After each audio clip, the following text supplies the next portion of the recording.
de este libro, Monstruo Humano, que fue un libro que tenemos bastante cariño, porque significó bastante esfuerzo por un lado por parte del autor, porque es un trabajo que viene realizando desde hace muchos años, y también por parte de un esfuerzo editorial también significó algo importante, por la cantidad de páginas del libro, por el trabajo de diagramación que involucró, la corrección de estilo. Entonces fue un trabajo bien amplio que se fue como corriendo a las fechas porque finalmente era más trabajo de lo que pensábamos. Pero finalmente a principios de este año logró parir este libro, la imprenta, y finalmente acá nos encontramos con este libro, que finalmente nos genera mucho orgullo, y por la calidad del libro, por el formato, como quedó la impresión. Así que estamos muy felices de hacer este lanzamiento finalmente ahora, casi a finales de abril. Primero que nada, voy a hacer una especie de presentación de las personas que nos acompañan. ¿Ya? Nos acompaña en primer lugar David Pons. Él es publicista de profesión y actualmente se encuentra estudiando psicología. Exactamente. Y me parece que trabaja también ahora en una oficina de protección de los derechos de la infancia y adolescencia. Sí, un organismo acá de la región metropolitana, ¿cierto? Correcto. Sí. Aparte de eso, tiene un interés como obviamente vinculado a la psicología, un interés particular por el comportamiento humano, ¿cierto? Así. Y una de las cosas esenciales de este libro, si quieren sentar acá y haciendo también, sí, ¿no? Yeah. Acá hay dos. El comportamiento humano, y esa es parte esencial también de este libro, porque acá se habla de un comportamiento humano que obviamente a todas vistas es reprochable, pero que sin embargo es una realidad que existe en la sociedad, y no una sociedad ajena, sino también acá en Chile ha existido asesinos seriales, han existido psicópatas, y nosotros convivimos diariamente con psicópatas, ¿ya? Aunque usted no lo crea.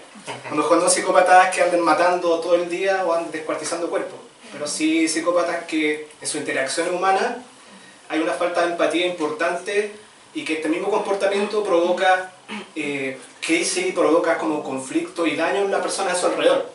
Porque nosotros, por ejemplo, podríamos tener un psicópata vecino, un empleador psicópata, un presidente psicópata también podría existir, no sé si es el caso, pero finalmente es una realidad de la existencia de estas personas, y no solamente en películas como en Estados Unidos, sino también acá en Chile. Entonces lo que queremos hacer nosotros con este libro, obviamente no generar una apología al comportamiento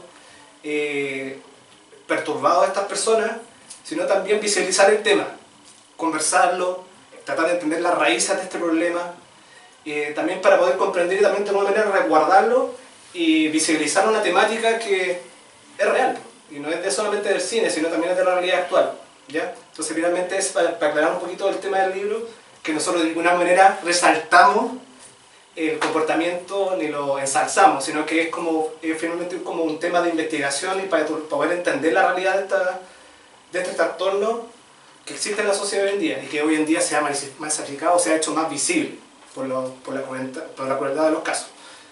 ¿Ya? Sigo con la presentación de acá. Obviamente está el autor del libro, que es Álvaro Matus. Con Álvaro nosotros, nuestro contacto, nuestro vínculo, vamos como a retomar un poco el año 2015, así, relativamente reciente. Nosotros nos contactamos porque Álvaro presentaba en ese momento una publicación de una novela gráfica en internet, El Corvo, a lo mejor ustedes no lo conocen, que finalmente la calidad de esa obra nos llamó tanto la atención que fuimos publicándola en nuestra página web, editorialestratos.cl, así que meter, tenemos Facebook, redes sociales y todo. Nos llamó tanto la atención que fuimos publicándolo de manera semanal casi o quincenal a través de nuestra página web, para finalmente tomar la decisión de publicarlo en papel. Y que ahí está, por ejemplo, en el medio. Esa publicación finalmente la publicamos nosotros en el año 2016 y ha tenido una muy buena aceptación.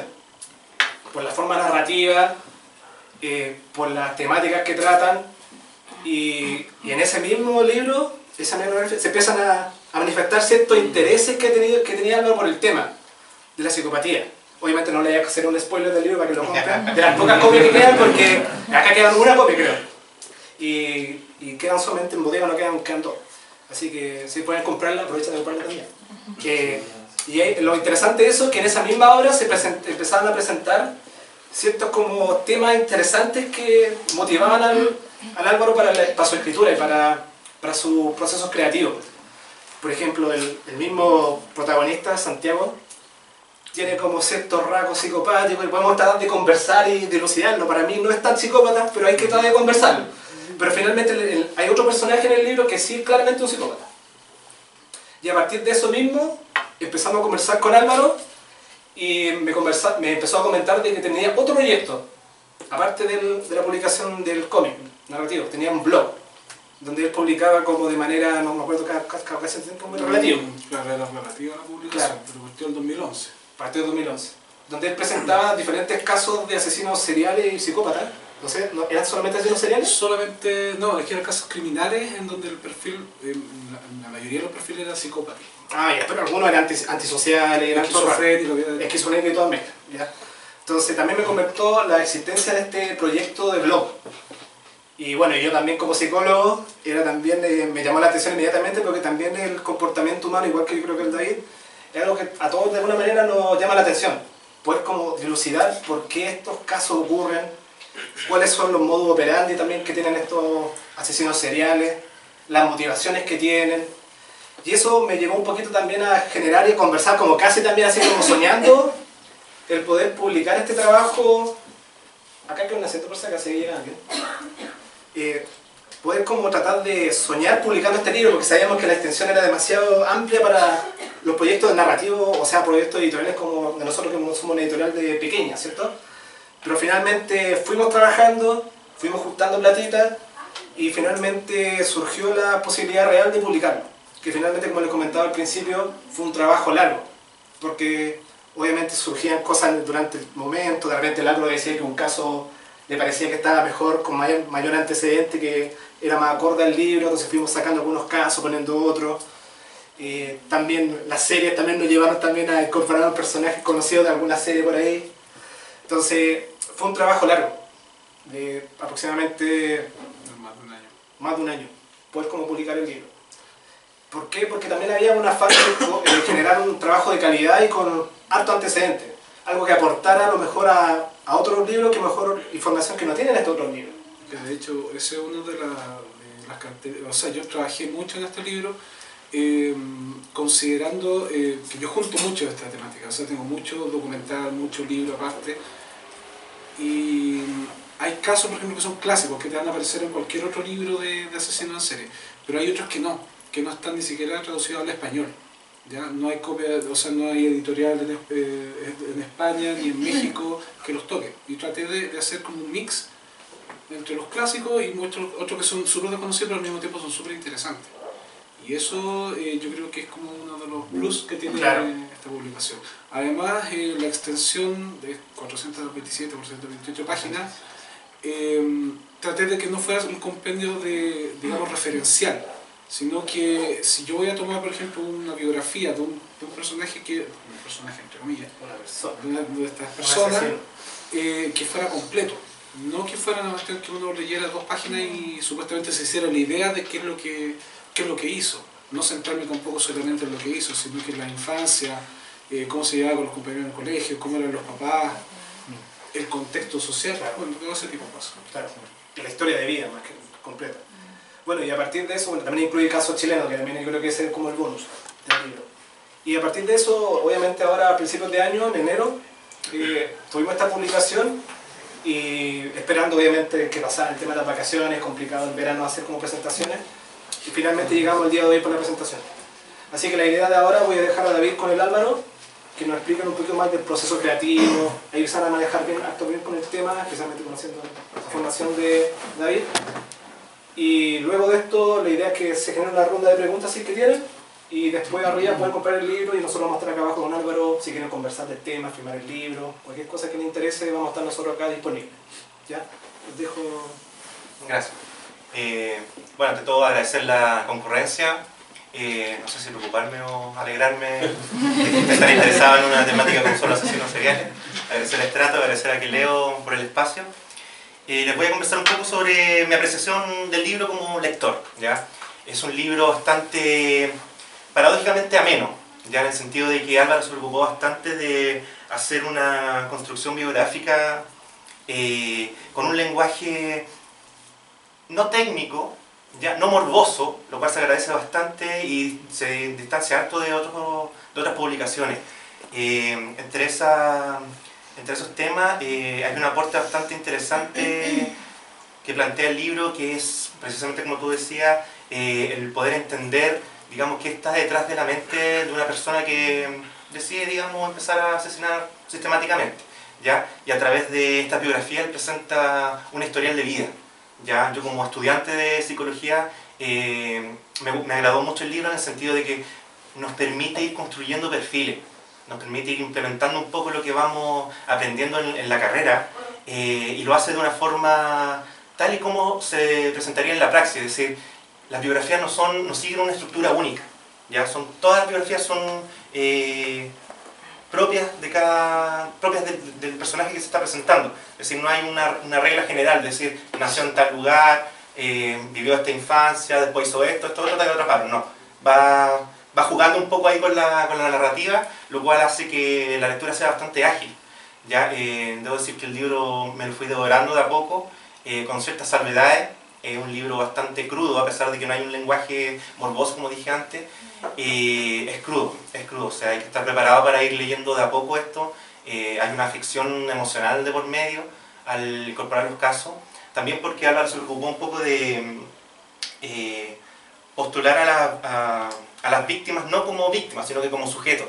Entonces aparecen nombres, ¿ya? O sea, hay humanos, hay personas que vivieron y que fueron lamentablemente asesinadas, en la mayoría de los casos, por otra persona, ¿ya? Donde está su biografía. Y eso, en realidad, te distancia mucho de la ficción, ¿ya? Y eso es crudo, es bastante crudo. Así que es como un consejo para los que lo vayan a leer con cautela. Las primeras partes del libro son un marco de referencia para poder entender de la temática de qué es un asesino, qué es un psicópata.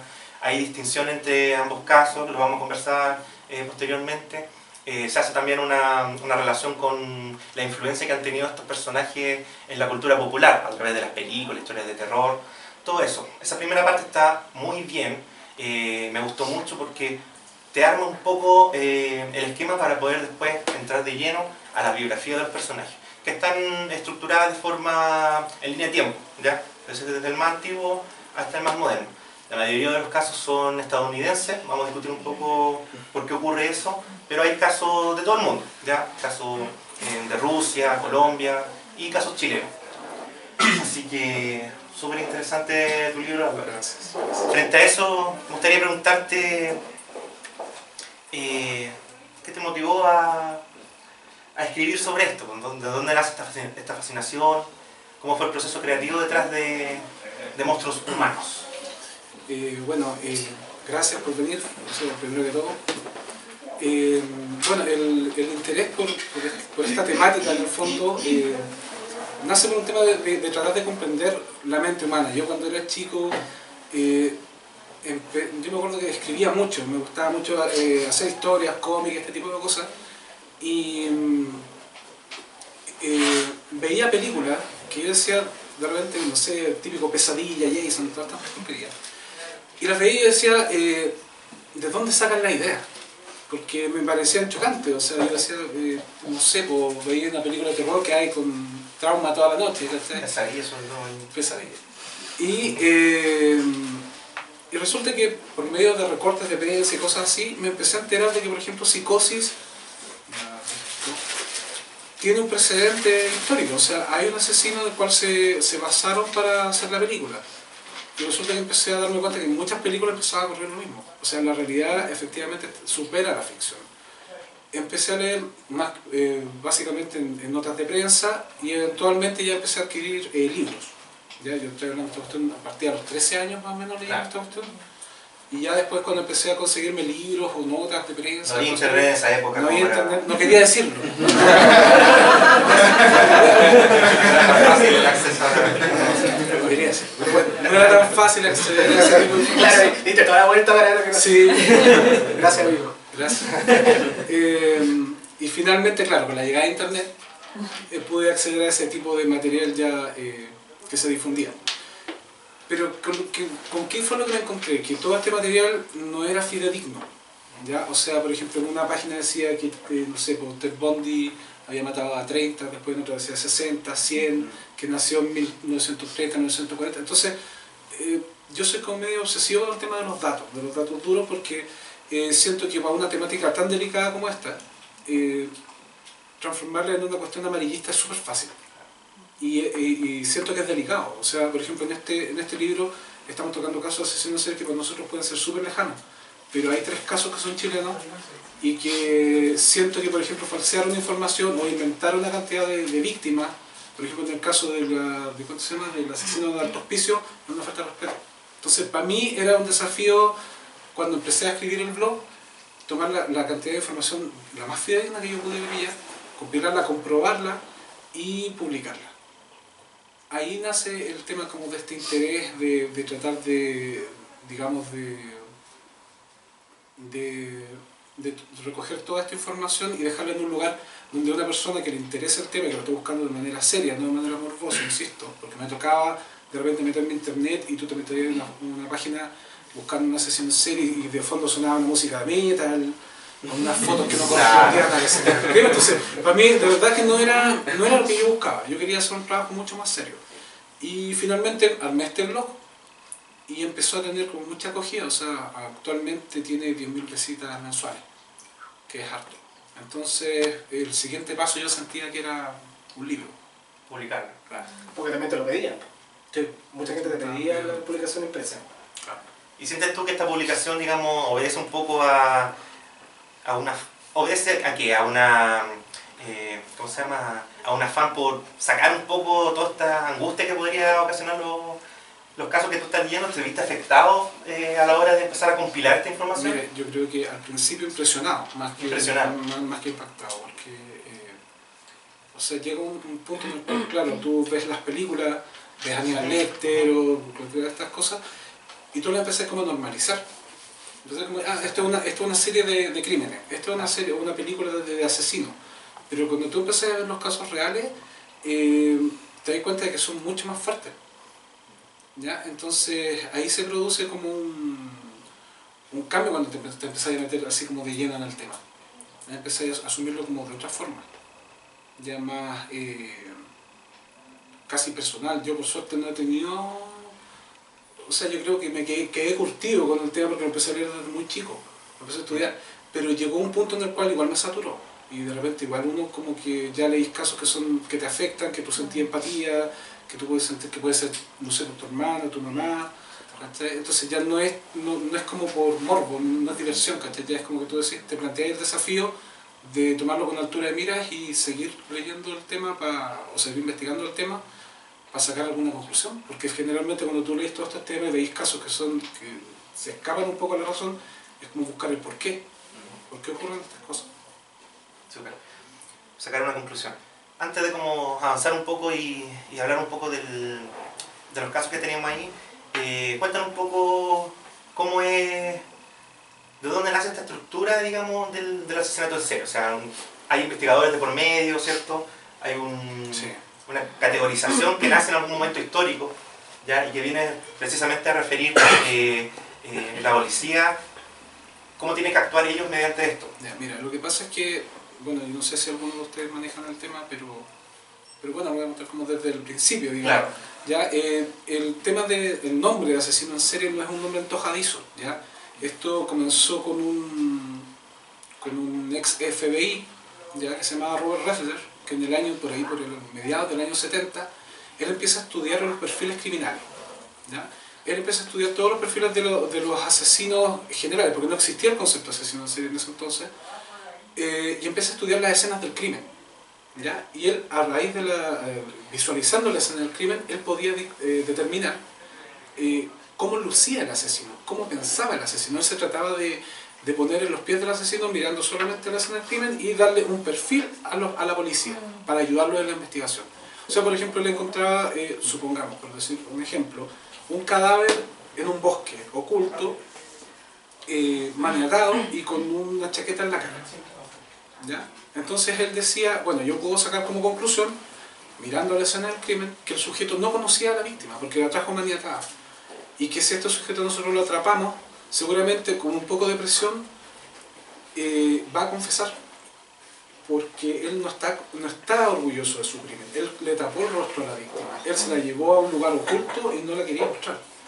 Entonces él empieza a presentar a desarrollar todos estos perfiles y la policía le empieza a dar resultados. O sea, en la práctica empezó a funcionar, empezaron a identificar sujetos, por ejemplo, que no sé, tenían un defecto físico y él los podía identificar solamente por la escena. Eventualmente, mientras está haciendo toda esta investigación, él descubre que hay cierto tipo de criminales, de asesinos, que son reincidentes y que las motivaciones para cometer esos crímenes eran súper distintas a las de otros criminales. Por ejemplo, personas que asesinan por robar, personas que cometen crímenes pasionales o por venganza. Estos tipos de asesinos lo que hacían era matar gente que no tenían relación con ellos, cercana, ninguna, y cada cierto tiempo. O sea, era como con un periodo de tiempo, con un intervalo de tiempo, digamos, bastante amplio. O sea, podía cometer un asesinato hoy día y en 2 años más cometer otro y en 5 años más cometer otro. No había arrepentimiento de por medio y por lo general correspondían a un perfil psicopático, ¿ya? Él, cuando hace este descubrimiento, los bautiza como asesinos en serie por las series de películas, por las series de televisión, porque seguía cometiendo asesinos esporádicamente. Este concepto él lo crea porque era tan amplio y tan complejo que él decide dejarlo como asesino en serie y se lo entrega a la policía. Y les dice, este es el perfil de un asesino en serie, para que ellos los puedan identificar de una forma más fácil, porque por lo general la policía no estaba, no se manejaba con el tema. Al mismo tiempo, como se hace tan popular en la policía, empieza a salir a los medios de comunicación. Y ahí me imagino que fue el boom. Y ahí fue el boom de los asesinos en serie. O sea, ya después se transformó como en un producto marketing. De hecho, se transformó en un producto marketing. Y ahí la influencia posterior a la cultura popular, ¿no? Exactamente. O sea, en Estados Unidos pasó particularmente. Hay unos países donde... O sea, la fascinación por el tema de la figura del criminal, del sujeto que mata sin arrepentirse, es como relativamente, está estandarizado. O sea, no hay cultura que no sienta cierta curiosidad, por decirlo de alguna forma, por el tema, cierto morbo. Pero en Estados Unidos se dio una cuestión muy potente que era que los idealizaron, que los transformaron en seres casi sobrenaturales. De hecho, las películas de Hollywood son como la sublimación del asesino en serie. O sea, entre la aparición de los asesinos en serie es como la explosión, digamos, es como entre el año 75 y finales de los 90, ya que es cuando aparece la mayor cantidad de asesinos en serie en Estados Unidos, actualmente en Colombia y Brasil. Y lo que pasa con este tema es que se les empieza a mostrar como estrellas de rock, prácticamente, como actores. O sea, los tipos posan para la cámara, no se sienten avergonzados de lo que cometen, o sea, todo lo contrario, salen en la cámara, se ríen, son conquistadores, porque aparte el psicópata tiene como un poco esa característica, o sea, de que le gusta llamar la atención, de que es un sujeto que tiene que es carismático. Tiene un perfil instrumental hacia las personas, o sea, quiere conseguir un objetivo, por lo tanto se va a camuflar en la sociedad de forma aceptable, incluso para llamar a sus víctimas. Claro.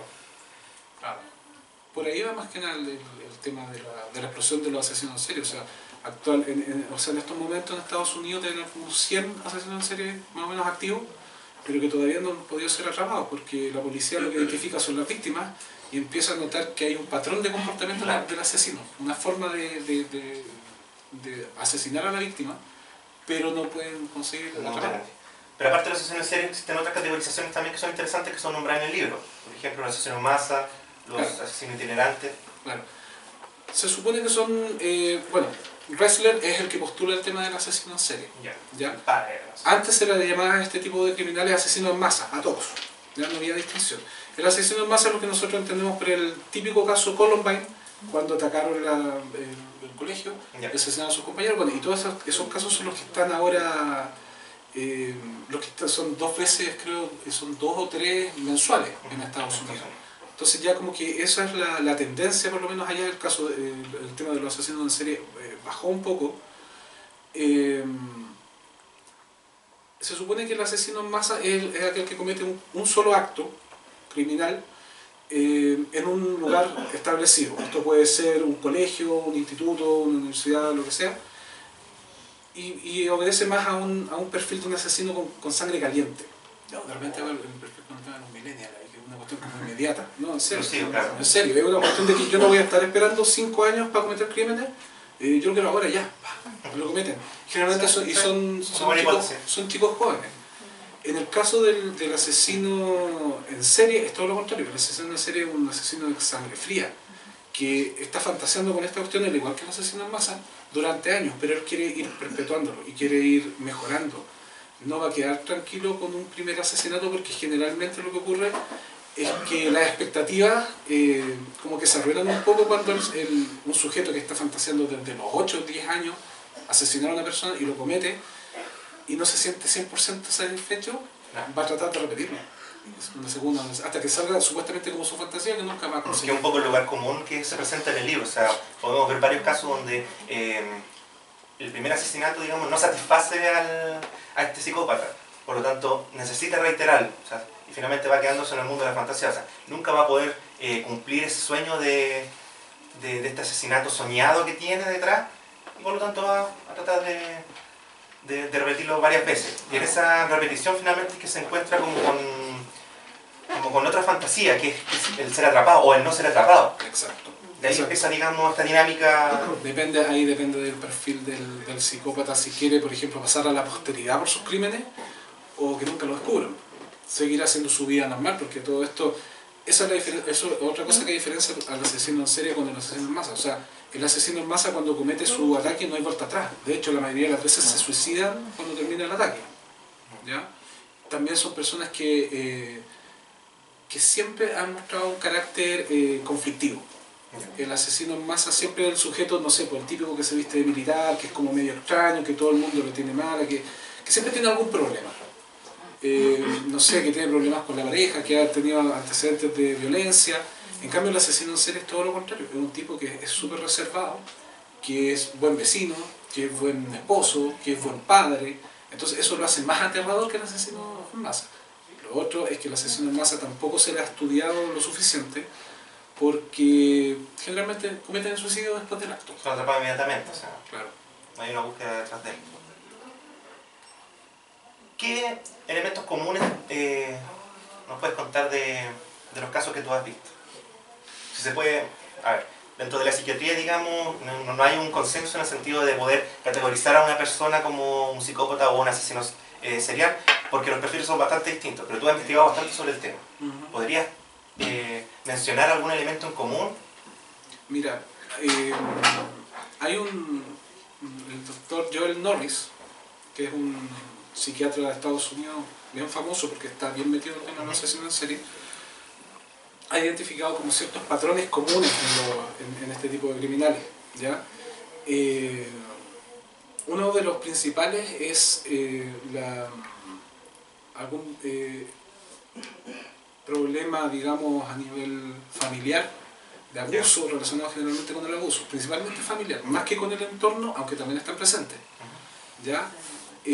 Algún tipo de desviación sexual también, es bastante recurrente, y bueno, rasgos psicopáticos en la gran mayoría. Digamos, falta de empatía, supuestamente falta de sentimiento, aunque eso depende, hay niveles, es como, yo creo, hay varios psicólogos acá presentes que con el tema con la definición de psicópata podríamos entrar a discutir 10 horas. Claro, sí, sí. Entonces, pero digamos que tienen rasgos psicopáticos, o sea, son sujetos que no sienten arrepentimiento, no tienen empatía con los demás, se aburren fácilmente, no pueden seguir normas sociales, les cuesta mucho adaptarse, y si se adaptan es para conseguir algún otro objetivo.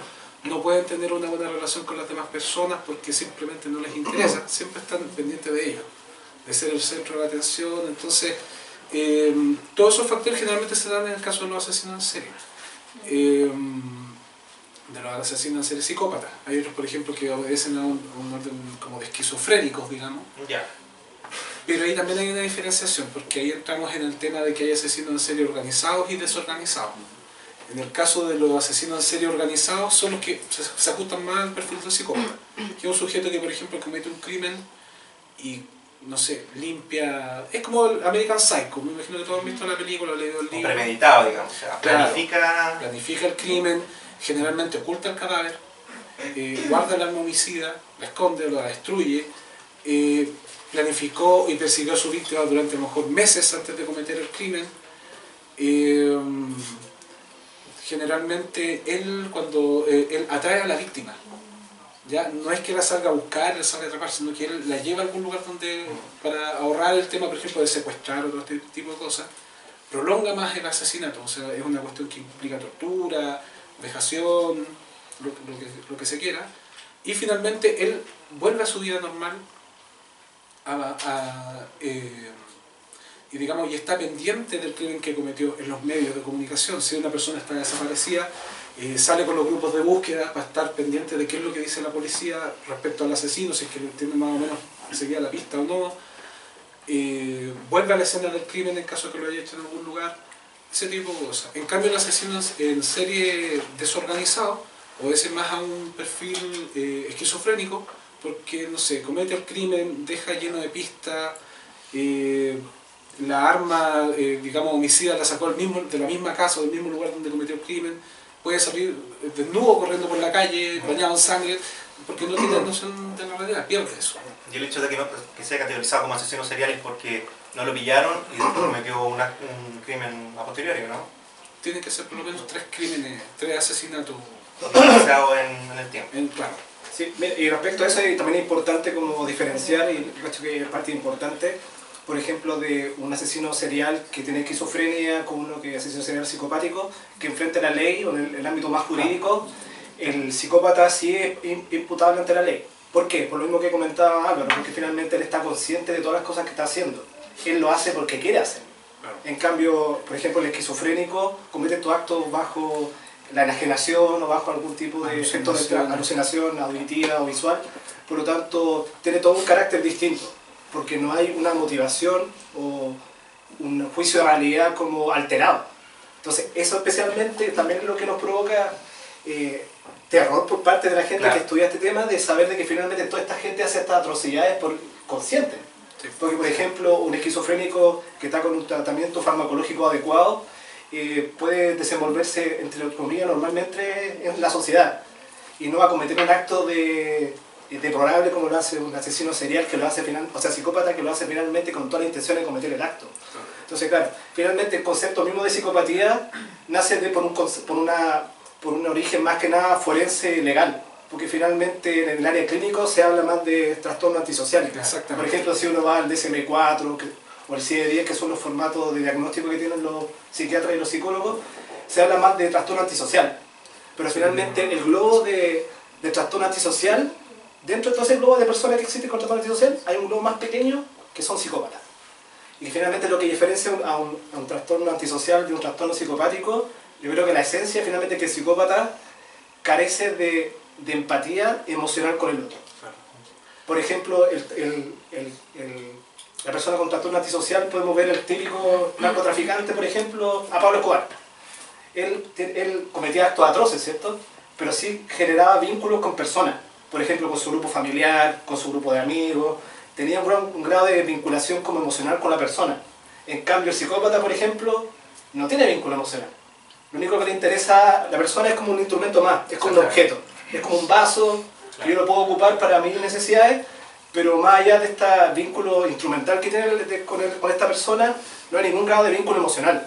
Entonces, claro, ahí se genera toda esta complejidad de entender el concepto finalmente de psicópata, porque finalmente está encerrado más en un ámbito más clínico, más forense que clínico. Por eso también genera tanta como diferencia de repente con los mismos como profesionales de la salud mental. Ahora, lo otro es que, por ejemplo, mucha gente asocia psicópata con asesino y no necesariamente van ligados. O sea, hay muchos casos de personas que tienen un perfil psicopático y que no necesariamente van a matar a alguien. De hecho, pueden hacer, no sé, pueden trabajar, por ejemplo, yo decía en el libro desactivando bombas, o cosas que despierten el tema de la sensación, la adrenalina, porque ellos se aburren muy fácil. O político puede ser también. Claro, un político, un manipulador, ¿sí? El director de una compañía que sea tirano, también puede ser. Que son los psicópatas integrados. Ellos, claro, lo que pasa es que ellos desde pequeños no es que sepan, ellos no están conscientes de su psicopatía, pero sí se dan cuenta de que tienen que actuar de cierta forma para pasar desapercibidos, entre comillas. O claro, para agradar al mundo. Entonces ellos son camaleones humanos, como se les dice también. Ya son sujetos que se adaptan al entorno, que pueden ser completamente funcionales, son conscientes del bien y el mal, ¿ya? Y al mismo tiempo se aprovechan de esa situación. O sea, hay un caso, por ejemplo, que aparece acá en el libro, que es uno de los más famosos, que es el de Ted Bundy, y que Ted Bundy incluso tenía una medalla por haber rescatado a un chico que se estaba ahogando en una piscina. Entonces es un tipo sumamente integrado, no tenía problema en ese sentido. Si lo que él, o sea, lo que en el fondo les afecta y que va acarreando consecuencias, es ese anhelo de cumplir como su fantasía. Todos nosotros realmente podemos tener algún tipo de fantasía, no necesariamente perversa, pero fantasía de cualquier índole. Pero sabemos, por ejemplo, que hay cosas que no las vamos a poder llevar a cabo, por una cuestión de repente moral o por una cuestión de factibilidad. Pero ellos llegan al límite en que no, pues lo quieren conseguir y lo quieren experimentar, independiente de lo que tengan que hacer. Sea esto bueno o malo visto entre nosotros. Claro, no tiene esta distinción moral claro. de qué es bueno con malo en la sociedad. Álvaro, cuéntanos un poco cuál es el caso que más te impactó a la hora de hacer esta recopilación, a lo largo de toda tu investigación. ¿Cuál es tu favorito? Claro, digámoslo así. De todos los casos, ¿cuántos casos son en total del libro? Son 36, 37 casos más o menos, pero además van algunos insertos en la primera parte. Claro. A ver, mira, favorito yo te había dicho. No me gusta hablar de ¿cuánto se llama? De asesino favorito, porque es como extraño. Claro, Porque no eres un psicópata. Va a sacar un cuchillo, un machete. Porque no eres un psicópata, sabes cuál es la intención del niño. Claro. Pero sí, el que más me impactó fue el de Andrés Chikatilo. El pobre hombre. El pobre Andrés Chikatilo, sí. Bueno, el caso de Chikatilo es... Bueno, Chikatilo nace en el año 30, les voy a contar un poco la historia para contextualizar. Nace en el año 30 en la ex Unión Soviética, justo poco antes de la Segunda Guerra Mundial, ¿ya? O sea, en realidad cuando estaba en la Segunda Guerra. Y tuvo una infancia súper dura porque el país en ese momento se encontraba en una hambruna terrible. La ex Unión Soviética funcionaba de una forma bien particular que, por ejemplo, si tú querías zapatos, tenías que viajar, no sé, de aquí a Puerto Vara a comprarte los zapatos allá porque no te los iban a mandar, o sea, y si querías comprarte una chaqueta tenías que ir a Arica. Era súper complejo, o sea, se tenía que mover en tren constantemente, entonces con el tema de la guerra se empezaron a cortar estos vínculos y muchos lugares estuvieron sin comida, en pleno invierno, que es el invierno ruso, que es terrible. Entonces, ¿cuánto se llama? En el lugar donde vivía Chikatilo, en Rostov, hubo escasez de comida y se cometieron actos de canibalismo, y eso está registrado a nivel histórico, en donde se comían los restos de los soldados caídos en la guerra, y si no, raptaban niños y se los comían, ¿ya? En el caso de Chikatilo, cuando él era chico, la mamá le dijo que no saliera a la calle ni al bosque porque los vecinos habían comido a su hermano. Sea esto real o no, produjo un trauma en Chikatilo, ¿ya? Marcó ahí en su... Claro, o sea, eso sí que una fantasía, al fin y al cabo. Es que claro, un concepto tan tabú, que todavía es tabú para nosotros, que claro. el canibalismo, que lo tenga presente un niño era incomprensible, o sea, era fuerte. Eventualmente cuando él es adolescente, a pesar de que era un chico como súper atractivo, alto, él era muy tímido. O sea, él, por ejemplo, si había una mujer cerca, él no podía hablar, se bloqueaba completamente. A pesar de que él sentía atracción por alguna mujer, no podía acercarse. Y con los compañeros era prácticamente la misma cosa, pero por último podía desenvolverse un poquito más, pero siempre fue catalogado como un sujeto relativamente inepto digamos, en el aspecto social. Él se enfocó más que nada en el aspecto académico, empezó a tirar todas sus fichas por ahí, a estudiar, pero siempre tuvo esa como tensión sexual de acercarse a una mujer, de tener una relación, aunque sea de amistad. ¿Y qué es lo que ocurrió? Que cuando intentó hacerlo, las pocas veces que lo hizo, porque las chicas se sentían atraídas por él, porque era atractivo, como les contaba, descubrió que tenía una disfunción sexual grave, que no podía tener una erección, digámoslo. Y que bastaba un abrazo de una chica para que él para que la acabara. O sea, impotente y aparte yo con el precoz. Exactamente. Entonces eso produjo un trauma tan grande en él que se enfocó aún más en los estudios y se obsesionó con eso. Sacó 3 carreras universitarias, pero como en la ex Unión Soviética era tan complejo conseguir un trabajo, esas 3 carreras universitarias, esos 3 carreras no sirvieron de nada. Entonces él optó a trabajar como profesor. Se casó a todo esto, conoció a una chica que la hermana prácticamente la trató de emparejar con ella porque decían que era homosexual, entonces en ese tiempo igual era complicado el tema allá. Entonces él al final se mete con ella y se casan, tienen hijos, tienen 2 hijos ahí de una forma bien media artificial entre ellos. Me imagino cómo habrá sido esa relación marital al respecto. O sea. Y la mujer todo el rato constantemente diciéndole que no cumplía la cama, o sea, que era nada. Él se sentía súper mal y empieza a trabajar con niños, porque él sentía que con niños él tenía más autoridad. Y ahí es donde la parte de la pedofilia despierta en Chikatilo. Se empieza a dar cuenta que un sí y un no a lo mejor podía controlar más fácil a los chicos, que con por ejemplo con un dulce no encontraban tanta resistencia. Como él era tan tímido, no podía imponerse ante nadie, pero ante los niños sí podía, los podía manipular más fácil.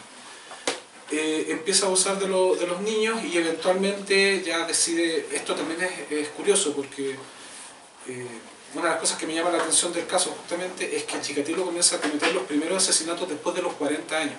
Generalmente los asesinos en serie cometen los asesinatos, su primer asesinato antes de los 30. Chikatilo nunca maltrató animales.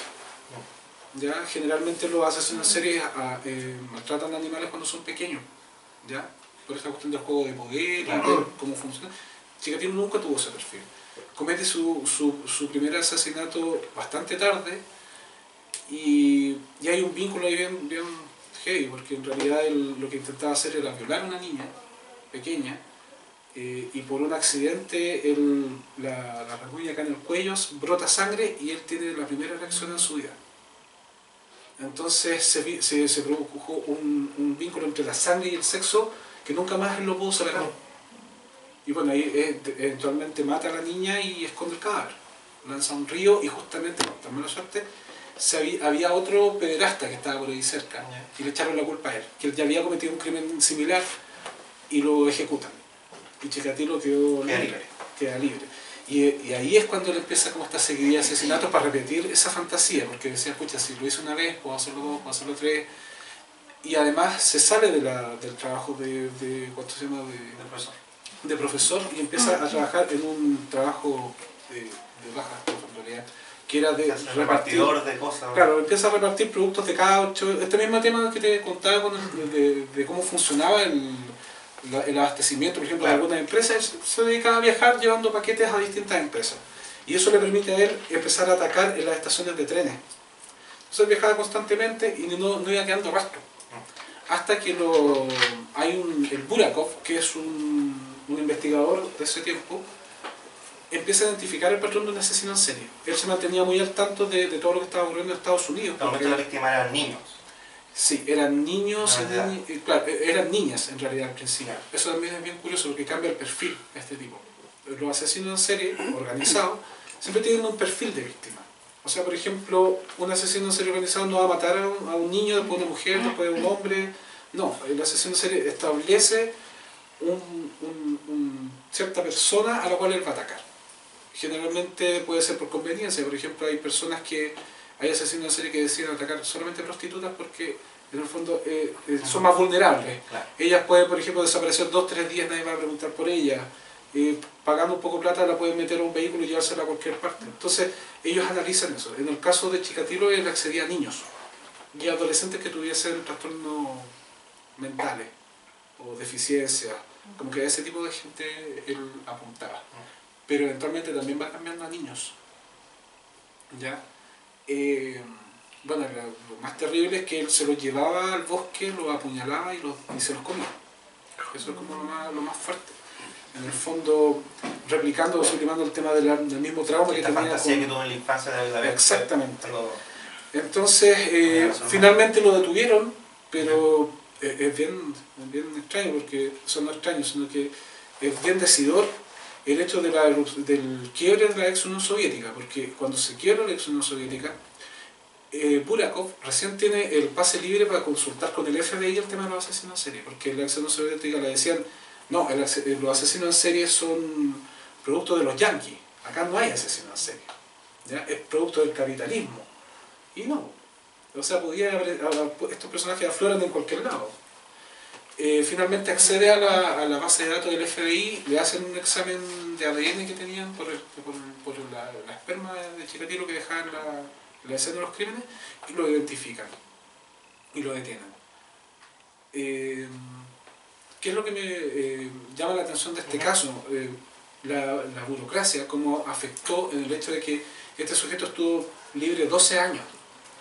y lo detuvieron 4 o 5 veces para investigar el tema de los asesinatos. O sea, la policía ya lo tenía en el radar y no podían dar con él porque el gobierno no daba dinero para solucionar el caso. Decían que eran locos que estaban sueltos. Claro. Eso también nos da un poco la noción de por qué por qué se produce, por qué debería perpetuarse una forma de alabarlo.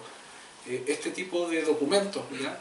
Es que a medida que nosotros vayamos conociendo estos casos, podemos saber cómo ocurren las cosas, cómo ocurre la historia. La historia es cíclica, se repite.